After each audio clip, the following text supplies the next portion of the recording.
Okay, so we've already discussed Rutherford's nuclear model of the atom is a tiny positive nucleus with the surrounding very light, tiny, heavy positive nucleus with the surrounding light electrons. And so those electrons are somehow orbiting this nucleus, it's the atomic orbit model of the electron, that these of the atom. And so we know that the atom is about 10 to the minus 10-ish meters, and the nucleus is 10 to the minus 15. So I'm not drawing this to scale, but I'm just telling you that because there's so much empty space in an atom, right? That's a factor of 100,000 smaller than the atom itself. And the electrons are held in the nucleus through the electromagnetic force. What did I say? I already said the nucleus is extremely heavy. The electrons are very light.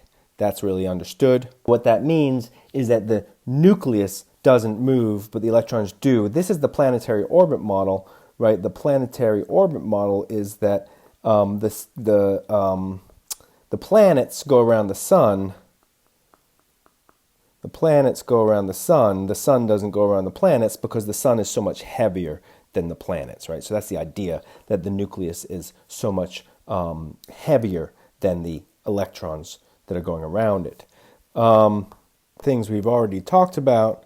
Soon after, within a few years after, Rutherford was able to discover the proton and figure out its approximate mass, the proton, and was able to determine that while the full charge of the nucleus was given by the protons, in other words, Z is actually the number of protons, with the charge of a proton being the charge E, the charge of an electron. This is what he figured out.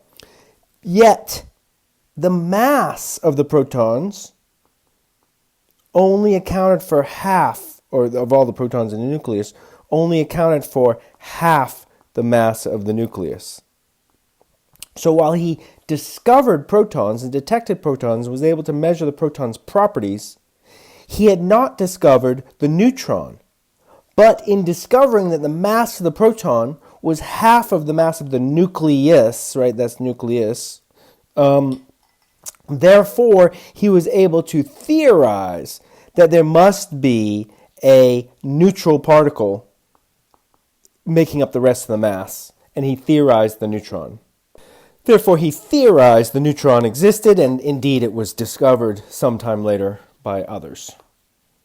Make sure you recognize that this Z number that we characterize a nucleus by is actually the number of protons, and a typical nucleus has the same number of protons as neutrons in order to make up the entire mass, and the neutron therefore must be a neutral particle.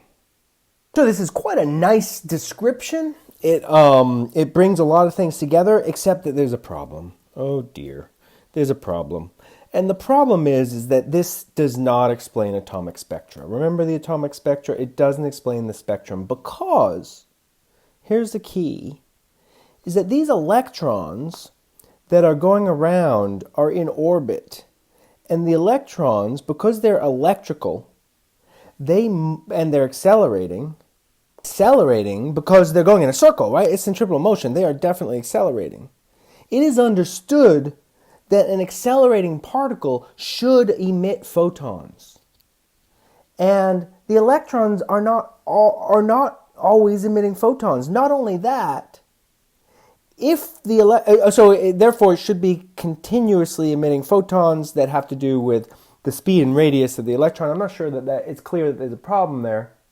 But here's the biggest problem, is that if the electron is in orbit and it's emitting photons because it's accelerating, and that's understood that electrically charged particles classically should do that, that therefore it should be losing energy. And if it's losing energy, instead of going in a fixed orbit, it should be spiraling in and crash into the nucleus. The classical planetary orbit model is good, except it doesn't work because the charged particles should be losing energy and spiraling in. And you can figure out, you can actually do the math to show that it should take about less than a microsecond. I think, is it 10 to the minus 7 or 10 to the minus 9? Is seconds before any electron spirals in and crashes into the nucleus. But that doesn't happen. So now we have to come up with a reason why the electrons are staying in orbit. And hence, that's where we jump to the quantum mechanical atom. But before we get there, I want to spend some time on Rutherford scattering.